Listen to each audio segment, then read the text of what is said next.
Welcome to Fiction Files.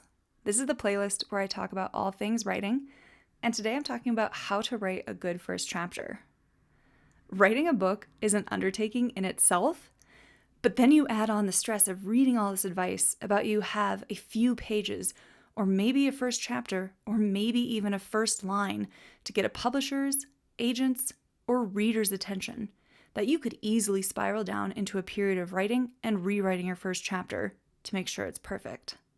Stop! Stop worrying and stressing over your opening chapter. If it sets up the foundation to your story and introduces us to the main players, you've got it. The first chapter really acts as an introduction and hook, and if you've given a reader a reason to continue to chapter 2, you've done your job. So, what does it take to properly set the stage for your novel? Let's look at 5 key things you'll need in order to write a good first chapter of a novel. Number 1, introduce the protagonist.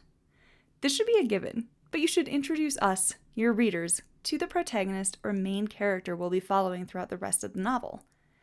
You should also show them in their element or natural state of being.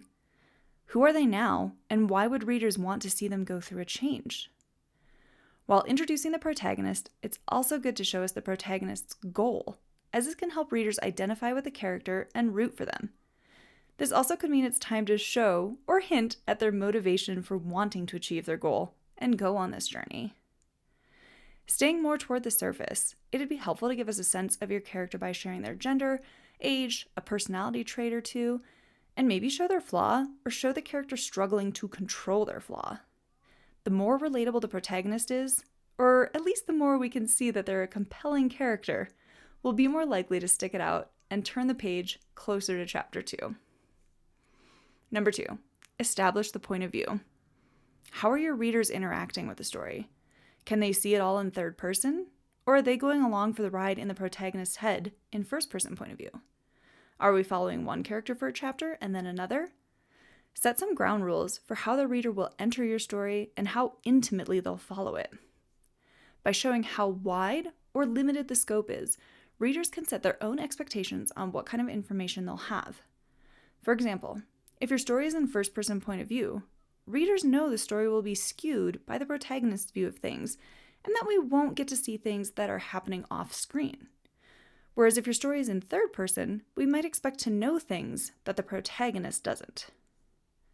Number 3, set the setting and genre. What kind of world are we in? In what time period are we going on this journey? Give your readers a sense of the setting, even if the story is taking place on another planet or way off in the future. Again, this helps set expectations on what's possible in the story. If I'm reading a fantasy book that takes place on a spaceship in another galaxy, I'm willing to bend the rules on the science and the societal structure. But if I'm reading a book set in our own world and time, I might not be so forgiving if the main character starts using technology that doesn't exist unless they work for a secret government agency, or it's hinted that they're not human. You can also immediately let people know the genre your book falls into with the first chapter. Often, thrillers or whodunits start off with a murder or someone finding a body, but that would not be a good opening for a romance novel, unless the two people falling in love are crime scene investigators with stomachs of steel. Invite the reader into your world, but don't feel the need to infodump and tell them everything. They should have a hint of the kind of ride they're on, but still be intrigued to learn more. Number 4, introduce the antagonist. We've met who we're following in the story, but we also need to see who the protagonist is up against by getting an introduction to the antagonist. This introduction should tell us why these two people are in opposition, and it should show the antagonist as a formidable foe. There's no point in reading a story where the antagonist is a bumbling idiot and anyone could challenge them. Give us a taste of who they are and what motivates them to act against the protagonist. Number 5, create conflict. Finally, you'll want to make sure that there is some sort of action, conflict, or mystery in the first chapter to encourage readers to continue turning the pages and going into chapter 2, then chapter 3, and so on. If it feels like we just read a dating profile on the protagonist but never saw them in action, it's harder to want to continue. There has to be something happening that's pushing the story forward and forcing the protagonist to act, or at least react to something. Did they just come home and find out their dad, who left 15 years ago, is sitting in their living room with a smile on his face? Did they just get a phone call from the antagonist saying they kidnapped someone the protagonist loves? Did the cops show up to question the protagonist about a missing person that the readers already know is dead? Give the reader something that needs to be solved and entices them to see what the protagonist does next. So, did I miss anything that needs to be included in a first chapter as you write?